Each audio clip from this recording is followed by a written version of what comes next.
Hey everyone, and welcome back to the channel. Today we're diving deep into the unsung hero of all modern electronics, the printed circuit board, or PCB. These green boards are literally the foundation for everything from your smartphone to the most powerful supercomputers, providing both the physical skeleton and the electrical nervous system. So let's explore the entire PCB ecosystem.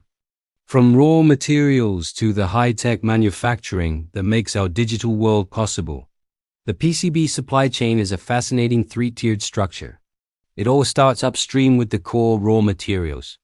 The most critical component is the copper-clad laminate, or CCL. Think of this as the board's main body. Its properties, like its dielectric constant, determine how well electrical signals travel without getting distorted, super important for high-speed data. This core is then bonded with copper foil. For cutting-edge AI servers, manufacturers use a special ultra-low profile foil to reduce signal loss, especially at high frequencies.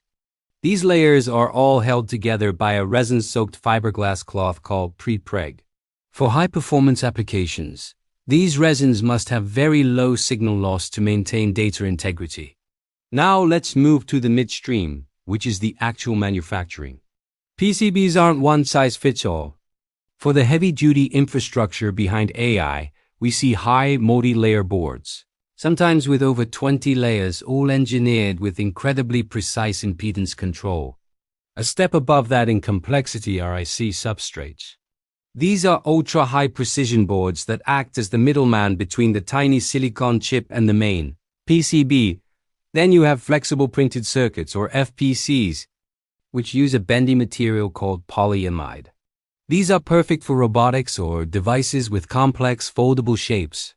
Downstream, the end applications are what really push the technology forward.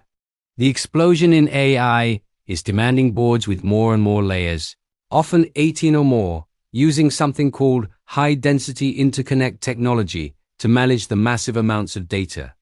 At the same time, the electric vehicle industry needs PCBs with heavy copper to handle the high voltages and intense heat from their power systems. And on top of all that, environmental regulations are pushing the entire industry toward more sustainable, halogen-free materials, with new European standards expected around 2028. So, how are these amazing boards actually made? Let's walk through the standard subtractive manufacturing process. It all begins with CAM engineering. Engineers take the digital design files known as Gerbers and check them against the factory's capabilities to make sure things like trace widths and drill hole sizes are achievable. Once everything gets the green light, the raw copper-clad laminate is cut into large panels and cleaned up for the next steps. This brings us to photomorphography.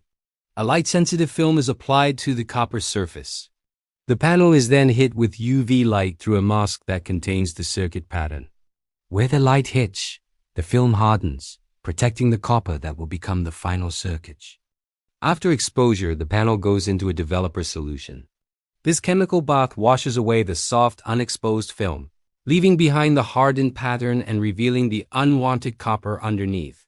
Next up is the most crucial step, etching. The panel is run through another chemical bath that eats away all the exposed copper. The hardened film protects the circuit traces. So when the process is done, only the desired copper pathways remain. This is why it's called a subtractive process. We're resubtracting copper to create the circuit. To guarantee quality, every board then goes through automated optical inspection, or OI. High-resolution cameras scan the board and compare it to the original design, flagging any tiny defects like shorts or breaks in the traces. Finally, the iconic green layer is applied. This is the solder mask, a liquid epoxy that's cured onto the board. It serves two key purposes. It insulates the copper traces to prevent oxidation and stops solder from accidentally connecting 2 points during component assembly. And with that, the fundamental PCB is complete, ready to be populated with all the components that bring our electronics to life. And there you have it, a journey through the entire world of printed circuit boards. It is a complex and precise industry that is constantly evolving to meet the demands of our technological future. Thanks so much for watching. If you found this interesting, Don't forget to like, subscribe, and hit that bell icon so you don't miss our next deep dive. See you in the next one.